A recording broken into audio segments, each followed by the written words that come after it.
Welcome to another Sibelius lesson. This time we're going to briefly discuss some important aspects of document setup that are often overlooked. To open this window, you can find it under the Layout tab on the left-hand side, or use the hotkey ctrl D. You've probably been to this window before to change some basic settings. In this window, we can change the page size, page orientation, staff size, and the page margins. Although changing these different parameters can seem quite simple, and I guess in one sense they are simple to change, under real-world publishing circumstances, the settings that you decide to choose here will have to be thought out quite carefully. And one thing that I've noticed really makes amateur scores stand out is a poor understanding and use of basic document setup. So, let's begin with page orientation. If possible, in most cases, you should at least try to keep your page orientation vertical. I understand that this isn't always possible, but it's because an open score with horizontal layout is almost 3 times longer than it is high. This makes it a little bit awkward on a typical music stand, and also means that page turning involves more movement, and more movement means more noise. It's for reasons like these and many more that you rarely see horizontal orientation being used by big publishing houses. Needless to say, this not only applies to the score, but more so to the parts. Horizontal parts, unless absolutely necessary, are a hassle to instrumentalists, and I know only of a handful of examples of horizontal parts from publishing houses. One of the most important parameters on this page is the staff size. You'll notice that Sibelius's default setting is 7mm, and there's a very good reason for this. 7mm is a very generic staff size for instrumental parts. No instrumentalist, unless in some way visually impaired, will complain about 7mm staves being too small. In my experience, if necessary, it is possible to reduce the instrumental parts down to 6.5mm. But below this, you run the risk of getting complaints. What is easy to forget is that even though smaller notation might be easily readable to you at your desk, reading music in a concert setting is a different game entirely.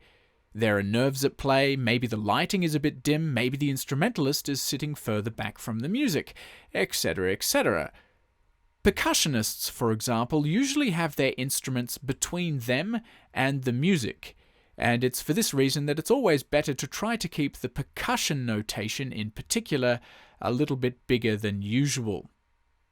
The staff size for the score, however, can be a bit more flexible.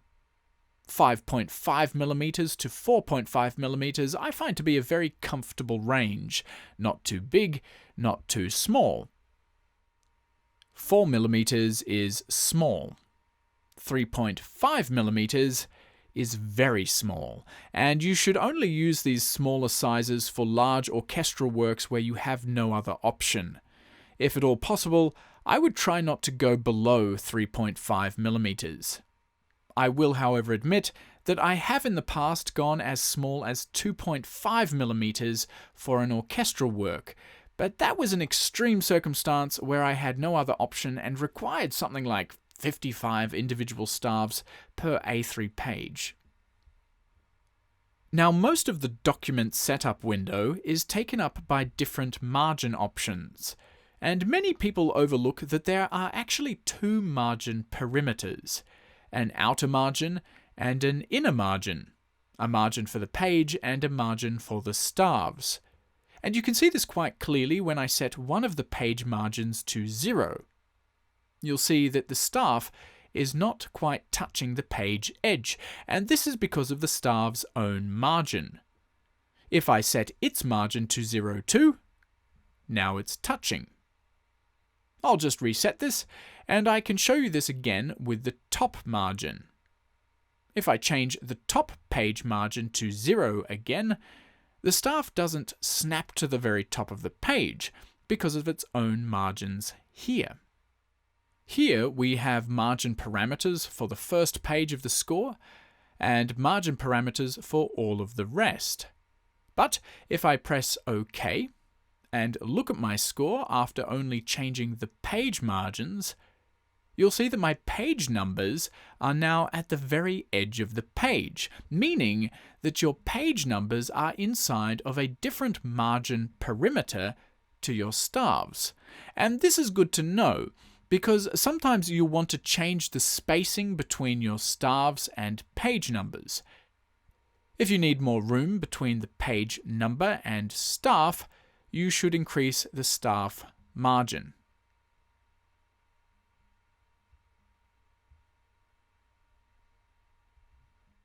So having control over all of these parameters is very useful.